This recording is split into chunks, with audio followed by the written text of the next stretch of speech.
Hello students, new सृजन academy में आपका स्वागत है। आज का हमारा टॉपिक है विराम चिन्ह। विराम का अर्थ होता है रुकना या ठहरना या ठहराव।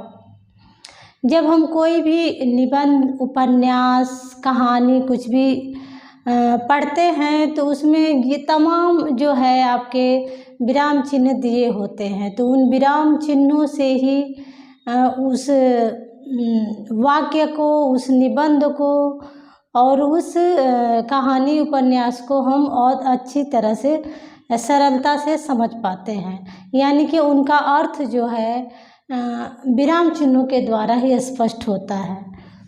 जो पंडित श्री कामता प्रसाद मिश्र है, इन्होंने विराम चिन्हों की संख्या जो है 20 बताई है। इन्होंने ये भी बताया था कि जो पूर्ण विराम है हिंदी का सिर्फ एकमात्र ही विराम चिन्ह है। बाकी जितने भी चिन्ह हैं वे सारे आपके अंग्रेजी भाषा से लिए गए हैं। तो विराम चिन्हों की संख्या 20 है और ये बताया है श्री कामता प्रसाद मिश्र ने या पंडित कामता प्रसाद मिश्र ने बताया है। इन्होंने ये बताया था कि जो पूर्ण विराम है वह हिंदी का है, बाकी सारे जितने भी विराम चिन्ह हैं वो सारे अंग्रेजी से लिए गए हैं। अब देखते हैं हम इसकी परिभाषा। वाक्यों के अर्थ स्पष्ट एवं रोचक तथा सरलता के लिए विराम चिन्हों का प्रयोग किया जाता है। जो विराम चिन्ह है वह वाक्यों के अर्थ को स्पष्ट करने के लिए उसका इस्तेमाल होता है, उसे रोचक बनाने के लिए होता है तथा उसमें जो है सरलता के लिए भी इस्तेमाल किया जाता है। अभी विराम का प्रयोग करके हम कम ही बातों में ज़्यादा से ज़्यादा अर्थ ग्रहण कर लेते हैं। उदाहरण देख लेते हैं। राम, लक्ष्मण और सीता वन को गए थे। तो यहाँ वाक्य पूरा हो गया, तो ये आपका यूज हो गया यहाँ पे पूर्ण विराम। राम के बाद लक्ष्मण आ रहा है, तो लक्ष्मण को बताने के लिए यहाँ थोड़ा सा ठहर के बताया जा रहा है। राम, लक्ष्मण और सीता वन को गए थे। दूसरे वाक्य में हम देखेंगे, सुनो तुम्हारी बहुत याद आती है। यहाँ देखें, सुनो बोलने के बाद हम थोड़ी देर ठहरते हैं, फिर उसके बाद कहते हैं कि तुम्हारी बहुत याद आती है। वाक्य पूरा हुआ और यहाँ पे हमने ये निशान बना दिया कि ये जो बात है हमारी कंप्लीट हो गई। हमको बस ये बताना था कि सुनो तुम्हारी बहुत याद आती है। पंडित जवाहरलाल नेहरू हमारे देश के प्रथम प्रधानमंत्री थे। जो पंडित जवाहरलाल नेहरू थे वे हमारे देश के प्रथम प्रधानमंत्री थे। तो देखिए इसमें जो है लाघव विराम चिन्ह का इस्तेमाल हुआ है। पंडित को शॉर्ट करके,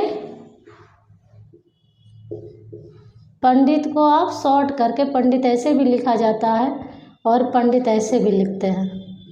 इसे शॉर्ट करके देखिए यहाँ ये चिन्ह लगा दिया गया प लिखने के बाद और ये कंप्लीट हो गया पंडित।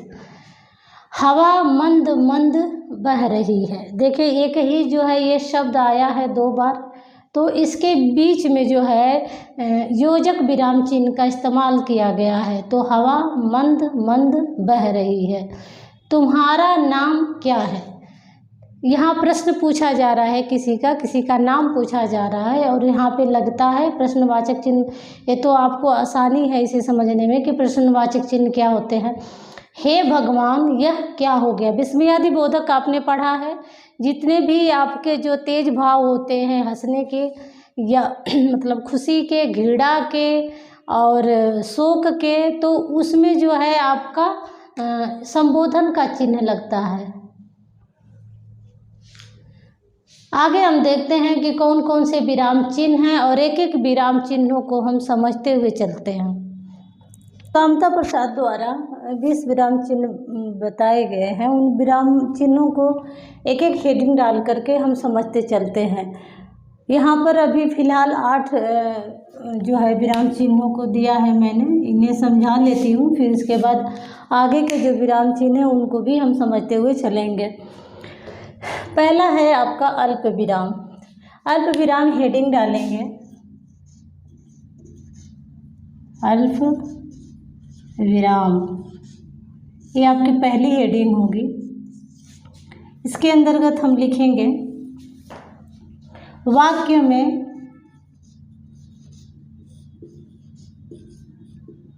कहीं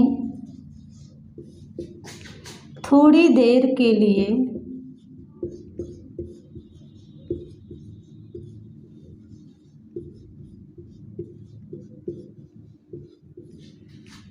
रुकना पड़े,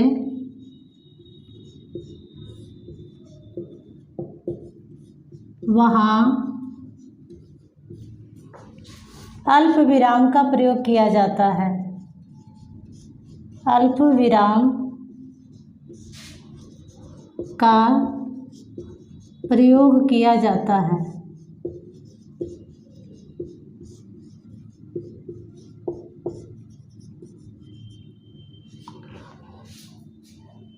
वाक्य में कहीं थोड़ी देर के लिए रुकना पड़े, वहाँ अल्प विराम का प्रयोग किया जाता है। उदाहरण हम देखेंगे।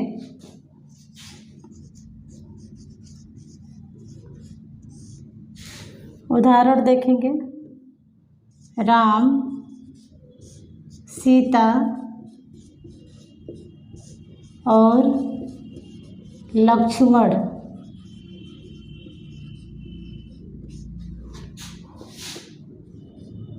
पंचवटी वन में रहते थे।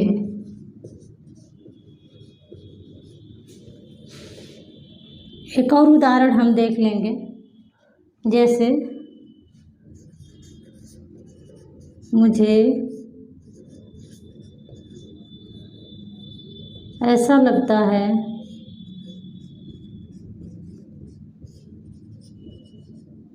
कि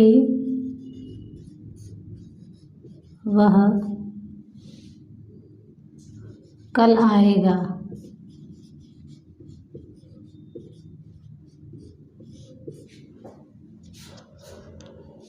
देखिए, वाक्य में थोड़ी देर ठहरने के लिए अल्प विराम या कॉमा, इंग्लिश में इसे कॉमा कहते हैं, कॉमा का प्रयोग किया जाता है। आप इसे भली भांति से परिचित हैं, इसमें ज़्यादा समझने की ज़रूरत नहीं है। अगली हेडिंग हम डालेंगे अर्ध विराम।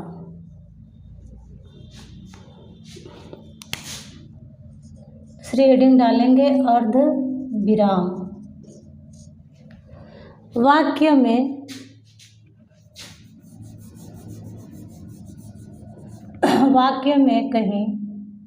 कहीं भी जब अल्प विराम से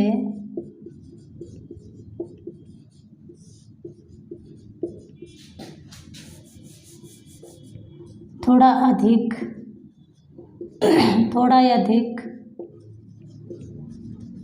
ठहरना पड़े,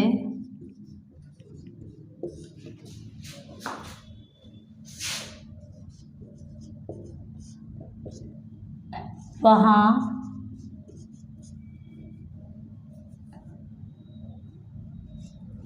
अर्ध विराम का प्रयोग किया जाता है। अर्ध विराम वाक्य में कहीं भी जब अल्प विराम से थोड़ा अधिक देर ठहरना पड़े तो वहाँ पर अर्ध विराम का प्रयोग किया जाता है। जैसे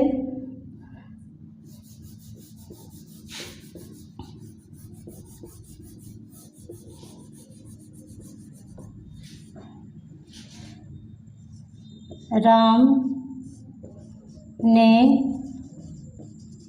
कहा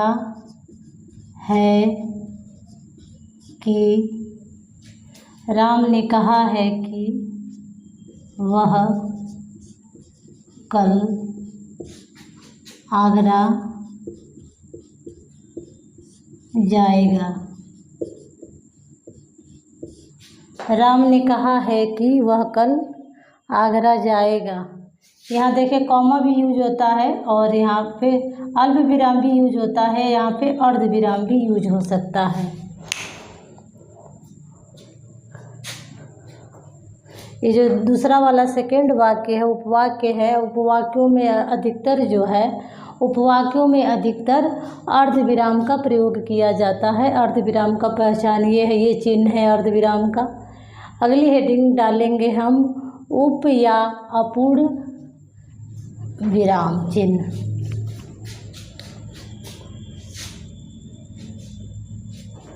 या इसे हम लिखेंगे उपविराम, इसको हम अपूर्ण विराम भी कहते हैं।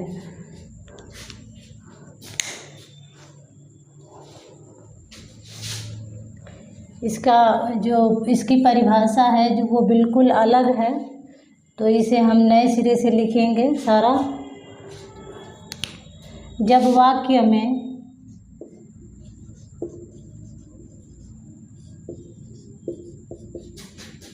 किसी शब्द को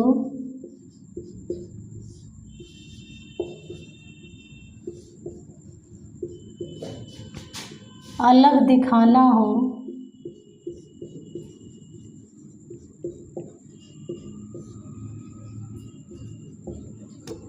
तो उपविराम का प्रयोग किया जाता है।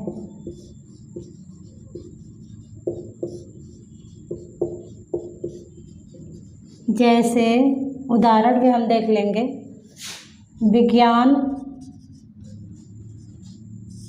यहाँ उपविराम लग गया।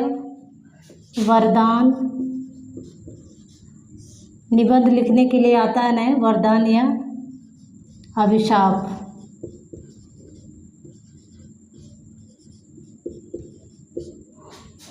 गदर, एक प्रेम कथा।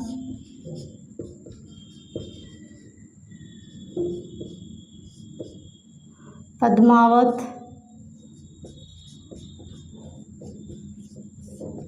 सूफी, प्रेम कथानक।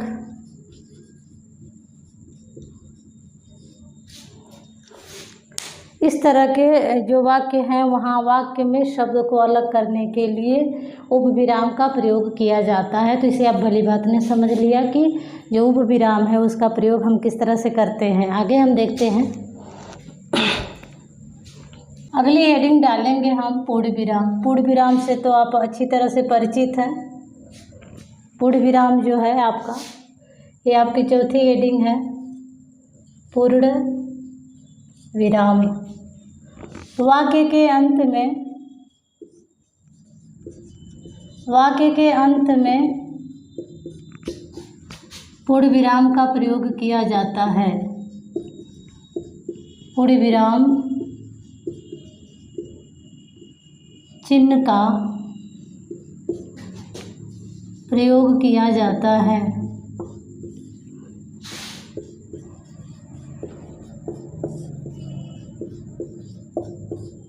जहाँ वाक्य समाप्त होता है वहाँ पे सूर्य पूरब में उगता है। यहाँ पे आपका एक वाक्य कंप्लीट हुआ और यहाँ पे आपका पूर्ण विराम का चिन्ह लग गया। ये तो बिल्कुल आसान है, इसे तो आप भली बात परिचित है। अगली हेडिंग हम डालते हैं प्रश्नवाचक। लेंगे आपका प्रश्नवाचक विराम चिन्ह। प्रश्नवाचक विराम चिन्ह वाक्य में जिज्ञासा शांत करने के लिए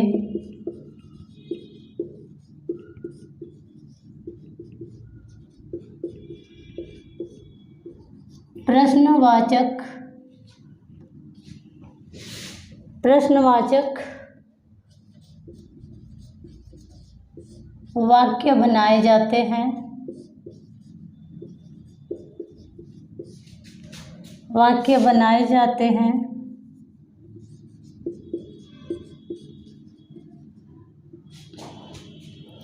जिनके अंत में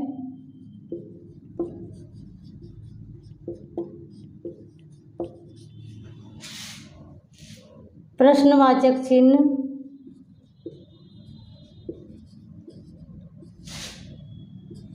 लगाया जाता है।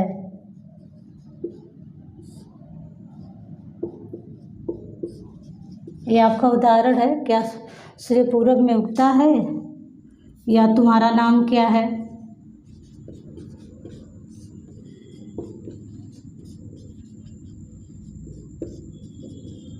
तुम कहाँ रहते हो?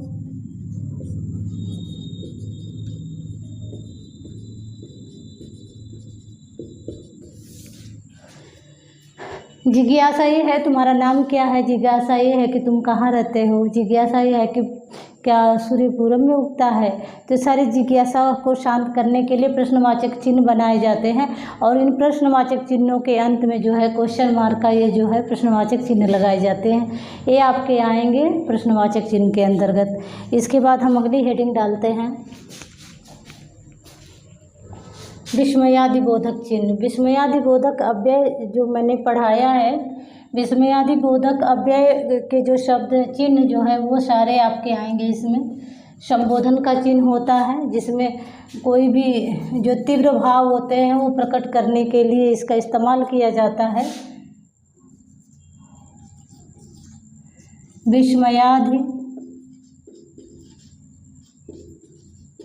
विस्मयादिबोधक चिन्ह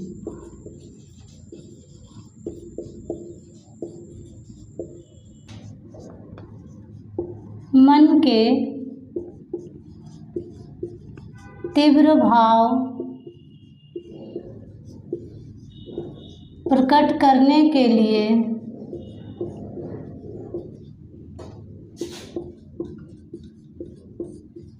संबोधन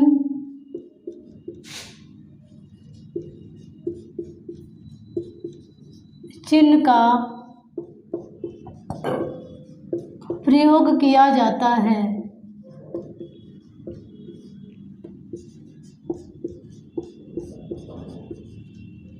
जैसे हे भगवान इसका क्या होगा, हाय वह मर गया, ओह कितना दुख है, शाबाश इसी तरह से मेहनत करते रहो।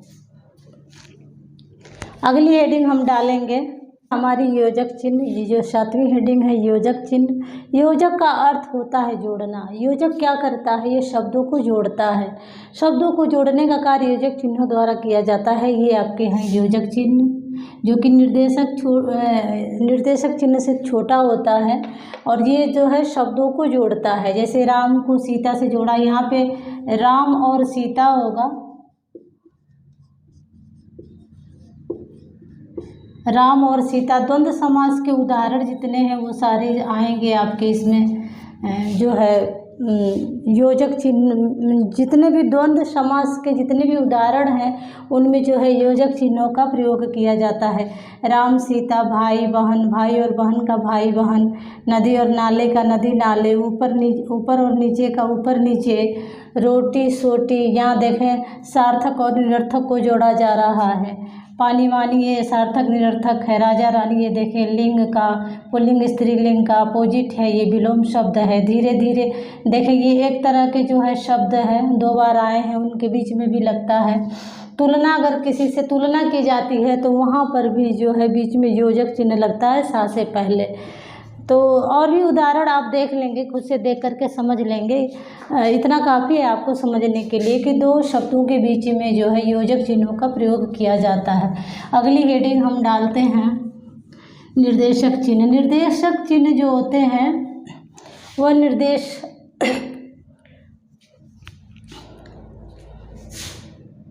अगली हेडिंग हम डालेंगे निर्देशक चिन्ह।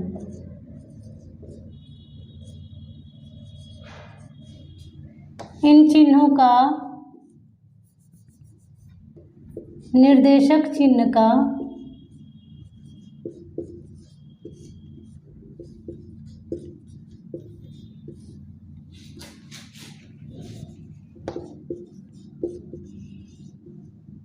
का प्रयोग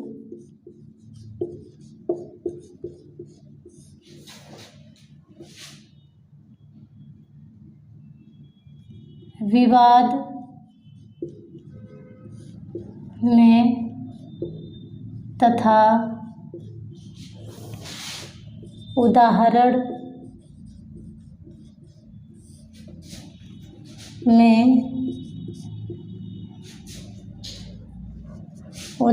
आदि में प्रयोग किया जाता है।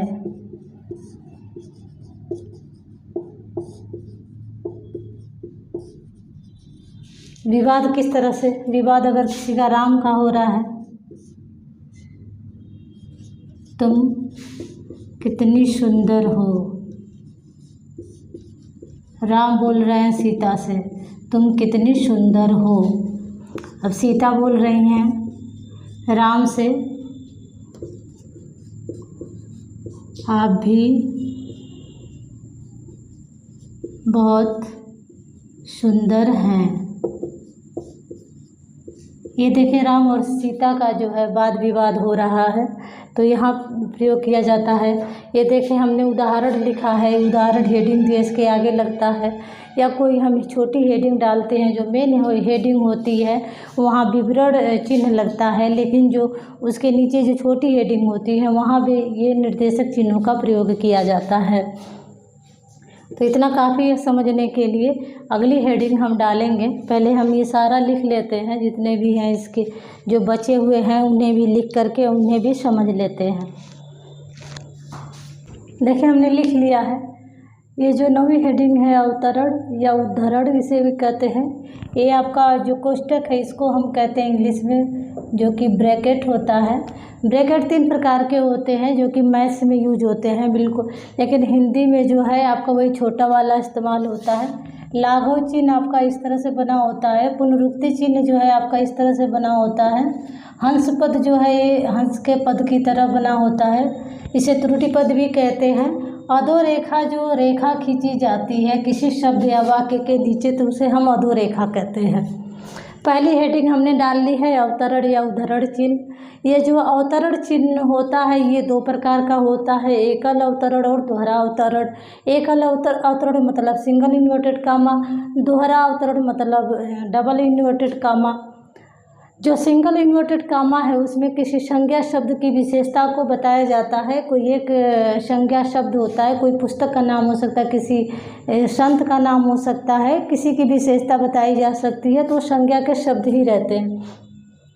जो दोहरा अवतरण है उसमें किसी के कहे हुए वाक्य को ज्यों का त्यों प्रकट करने के लिए, देखें यहाँ उदाहरण देख लेंगे।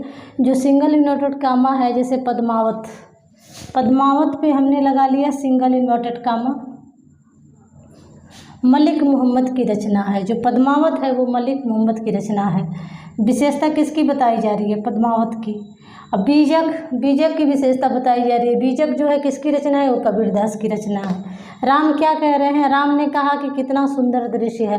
राम की कही हुई बात को देखें जो है डबल इन्वर्टेड कामा में दिखाया जा रहा है, यानी कि दोहरा अवतरण में दिखाया जा रहा है। सीता कह रही है कि मुझे वह स्वर्ण हिरण चाहिए। सीता जो है राम से वो स्वर्ण हिरण मांग रही हैं, उनकी बात को भी उस ज्यों का त्यों जो है डबल इन्वर्टेड कामा में दिखाया जा रहा है, यानी कि दोहरा अवतरण में दिखाया गया है। तो ये रहा है आपका अवतरण चिन्ह। अगली हेडिंग हम कोष्टक। कोष्टक हेडिंग यानी कि ब्रैकेट। किसी शब्द या वाक्य के अर्थ को स्पष्ट करने के लिए कोष्टक चिन्ह का प्रयोग किया जाता है। जैसे ये संज्ञा हमने लिखा, संज्ञा का अर्थ होता है नाम, इसको हमने ब्रैकेट में लिख करके और समझा दिया। जो है संज्ञा का अर्थ होता है नाम।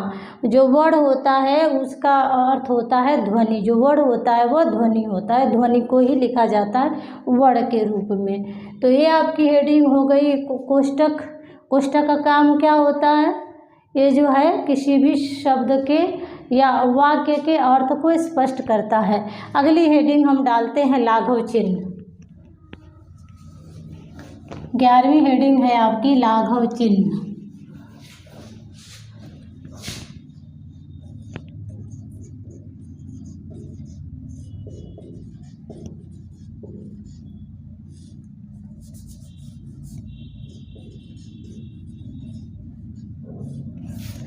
लाघव चिन्ह,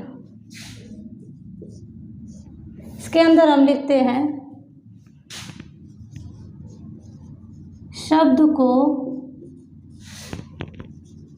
छोटा करने के लिए लाघव चिन्हों का प्रयोग किया जाता है। लाघव चिन्ह का प्रयोग किया जाता है।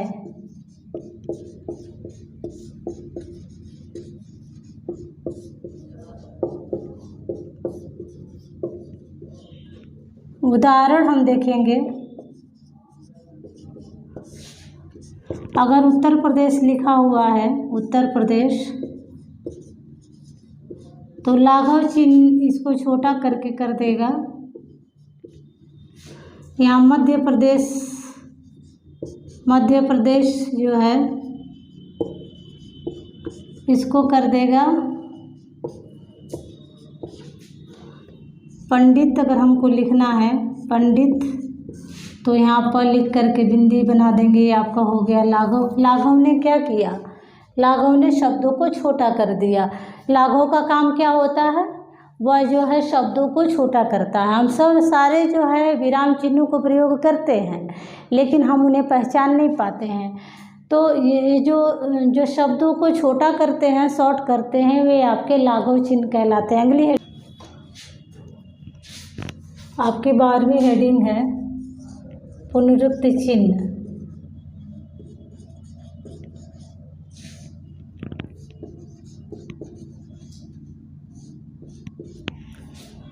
देखें, पुनरुक्ति चिन्ह यानी कि जो कोई उक्ति है उसको दोहराने से बचाते हैं। ये जो पुनरुक्ति चिन्ह होते हैं ऐसे लगते हैं।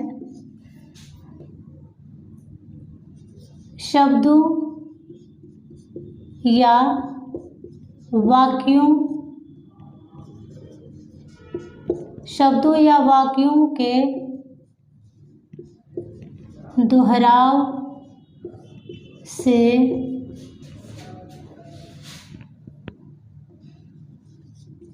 पुनरुक्ति चिन्ह बचाते हैं। अब किस तरह से बचाते हैं उसे हम देख लेते हैं उदाहरण के द्वारा। शब्द या वाक्य के दोहराव से पुनरुक्ति चिन्ह बचाते हैं। उदाहरण देख लेंगे आप। मैं छोटे छोटे हेडिंग से जो है परिभाषा लिखवा रही हूँ ताकि आपको समझ भी जल्दी आए, लिखना भी कम पड़े। उदाहरण देखेंगे किस तरह से बचाएगा। मान लो यहाँ पे लिखा है राहुल कुमार, यहाँ पर लिखा है राहुल कुमार, यहाँ पे लिखा है संदीप कुमार। तो यहाँ पे आप लिख देंगे, ये चिन्ह लगा देंगे पुनरुक्ति का, और कुमार लिखने से बच जाएंगे। मान लीजिए आपको यहाँ पे लिखना है गणेश कुमार भी लिखना है, तो यहाँ पे चिन्ह लगा देंगे। तो ये कुमार तिबारा लिखने से आप बच जाएंगे, यानी कि शब्दों के दोहराव से यहाँ पे आपको छुटकारा मिलेगा।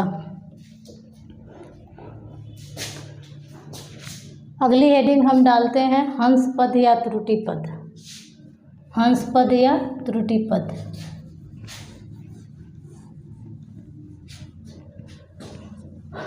अगली हेडिंग है आपकी हंस पद या त्रुटि पद। हंस पद यानी कि हंस का पाँव, या त्रुटि यानी कोई गलती हो गई तो वहाँ पे लगता है ये त्रुटि चिन्ह। तो किस तरह से लगता है?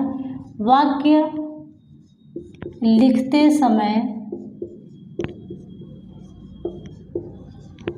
लिखते समय कोई शब्द छूट जाए, कोई शब्द छूट जाने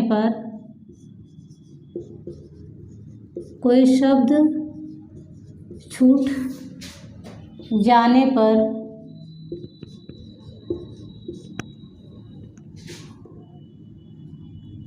हंस पद का चिन्ह लगाकर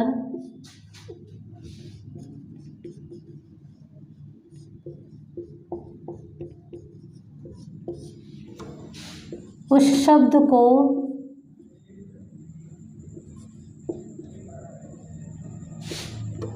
वाक्य के ऊपर लिख लेते हैं,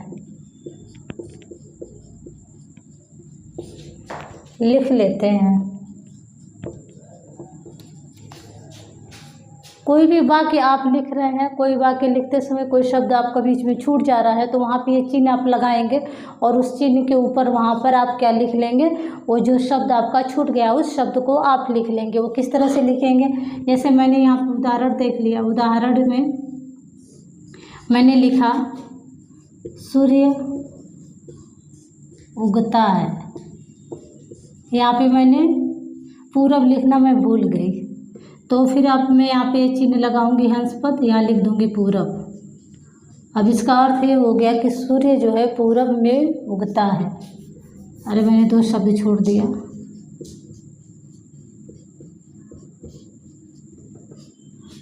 सूर्य में उगता है, यहाँ बीच में मैंने छोड़ दिया था शब्द, उसको मैंने ये चिन्ह लगाया और ऊपर लिख दिया पूरब। सूर्य पूरब में उगता है। अब तो इसको एक उदाहरण से ही समझ लेंगे, इसको ज़्यादा समझाने की ज़रूरत नहीं है। अगली हेडिंग हम लिखेंगे अधोरेखा या शिरोरेखा।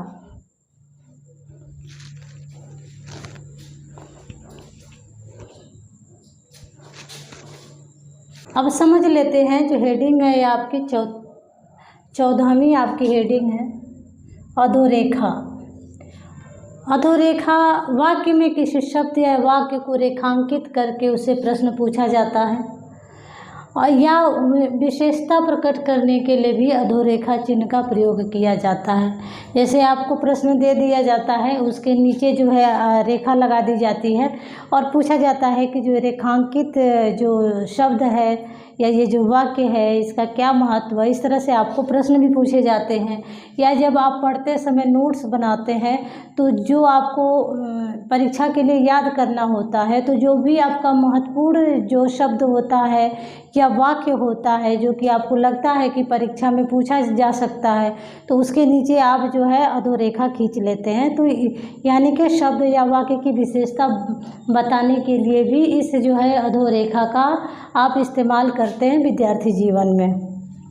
अगली हेडिंग हम डालते हैं। पहले ये सारा जो बचे हुए हैं आपके 6 उनको लिख लेती हूँ, फिर उसके बाद एक एक करके समझाती हूँ। 15 नंबर की हेडिंग है लोभ सूचक चिन्ह। लोभ सूचक चिन्ह जो होते हैं यानी कि कोई कहानी है, अनुच्छेद है, कोई भी अध्याय है या कोई भी पंक्ति है, उसमें कुछ हमने देखा है कि इस तरह के निशान बने होते हैं और वहाँ डैश डैश करके छोड़ दिया गया रहता है। तो वो इसलिए छोड़ दिया गया रहता है कि वो जो है पाठक को पहले से ही पता है। जैसे लिखते समय कहानी या अध्याय में कुछ पंक्तियाँ खाली छोड़ दी जाती हैं जो पाठक को पहले से पता होता है। जैसे अगर हमको पता है कि महात्मा गांधी जो है हमारे देश के जो है क्या थे, राष्ट्रपिता थे, तो यहाँ पे छोड़ दिया गया डैश डैश करके। तो ये हमें बच्चे को पता है कि महात्मा गांधी जी थे, वो हमारे देश के राष्ट्रपिता हैं। तो इस तरह से ऐसा वाक्य जिसमें कुछ ऐसी चीज़ें छोड़ दी जाती हैं जो कि आपको पहले से पता है, तो वहाँ पर जो है आपका लोभ सूचक चिन्ह का प्रयोग किया जाता है। अगली हेडिंग हम डालते हैं तुल्यता बोधक। जो बराबर का चिन्ह होता है मैथ्स में, वही आपका जो है तुल्यता बोधक चिन्ह होता है। दो समान वस्तुओं या व्यक्तियों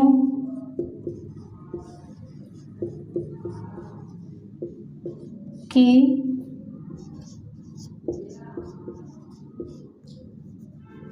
तुल्यता या समानता प्रकट करने के लिए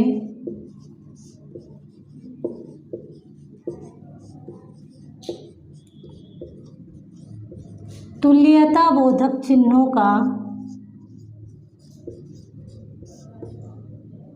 तुल्यता बोधक चिन्हों का प्रयोग किया जाता है।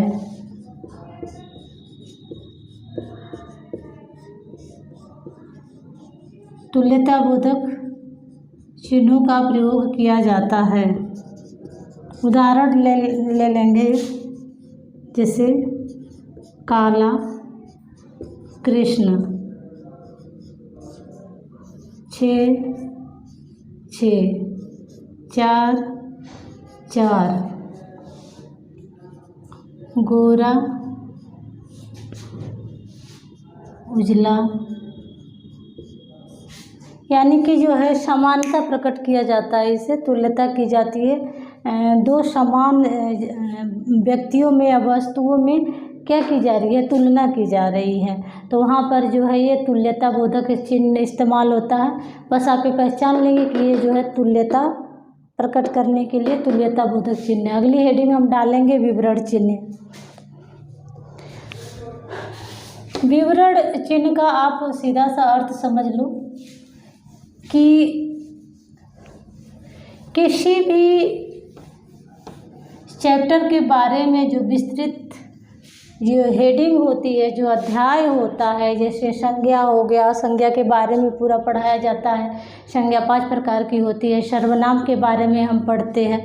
तो उस तरह से एक अध्याय हेडिंग मेन हेडिंग का कार्य करता है जो विवरण चिन्ह है। हेडिंग डाल लेंगे विवरण चिन्ह।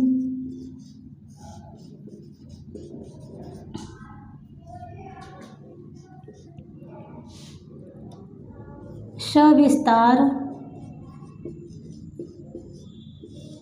वर्णन के लिए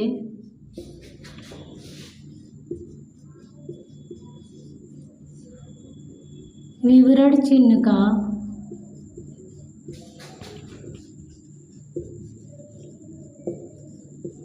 प्रयोग किया जाता है।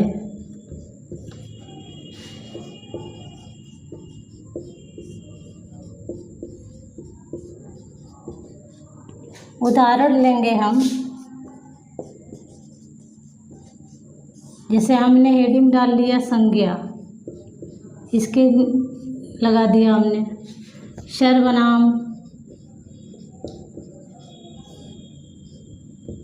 शब्द,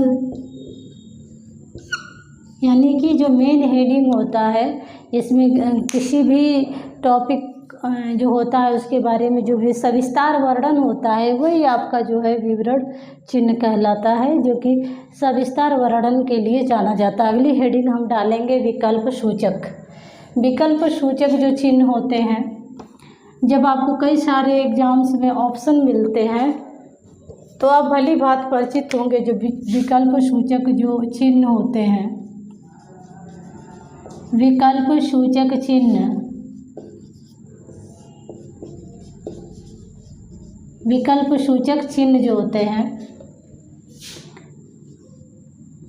कई सारे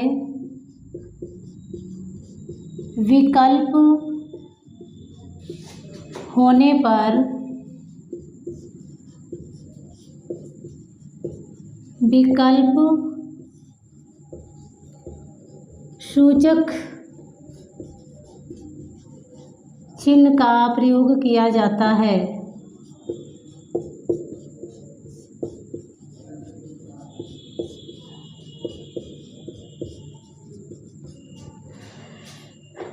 जब कई सारे आपके पास विकल्प हो तो वहाँ पर आपको जो है विकल्प सूचक एग्जाम में आपको खूब पूछा जाता है। जैसे आपका उदाहरण ले लेंगे, उदाहरण जैसे आपसे पूछा गया संज्ञा, सर्वनाम या क्रिया की परिभाषा बताओ, परिभाषा बताओ। तो यहाँ पर आपको कई सारे विकल्प दिए गए हैं, कई सारे विकल्प, या तो आपको संज्ञा की परिभाषा बतानी है, या तो सर्वनाम की परिभाषा बतानी है, या तो क्रिया की परिभाषा बतानी है। तो आपने समझ लिया विकल्प सूचक को। अगली हेडिंग हम डालते हैं टीका सूचक।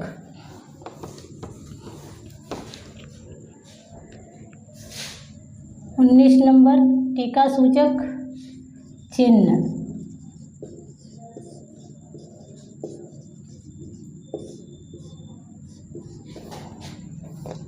वाक्य में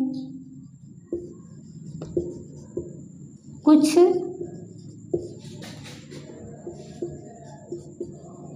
चिन्ह दिए जाते हैं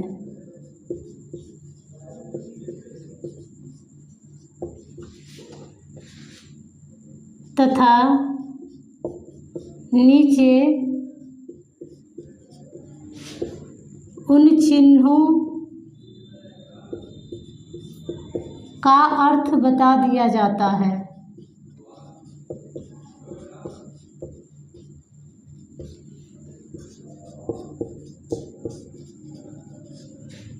उदाहरण हम देखेंगे।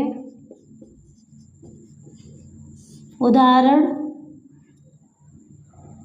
आप जैसे लिखेंगे, सूर्य पूरब में उगता है, या इसे छोड़ते हैं, दूसरा उदाहरण देखते हैं। संविधान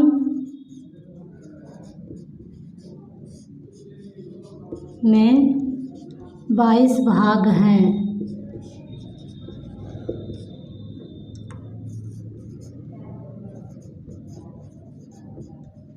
संविधान की 8वीं अनुसूची में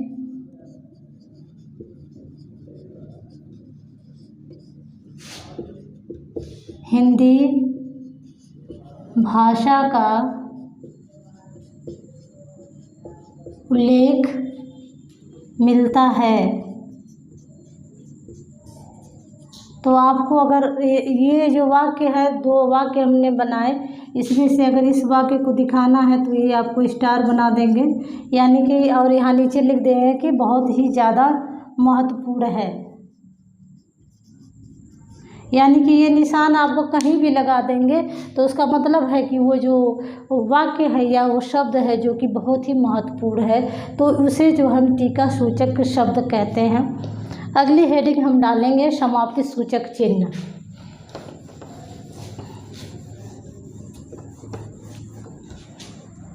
ये आपका जो है आखिरी है, 20 आपके जो है विराम चिन्ह है, समाप्ति सूचक चिन्ह। नाम से ही समझ लेंगे आप।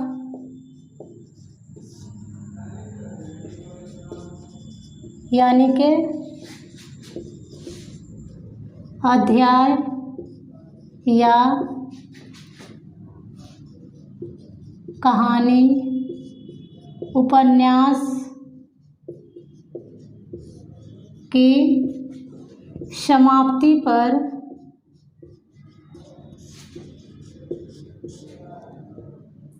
समाप्ति सूचक चिन्ह लगाया जाता है। समाप्ति सूचक चिन्ह का प्रयोग किया जाता है।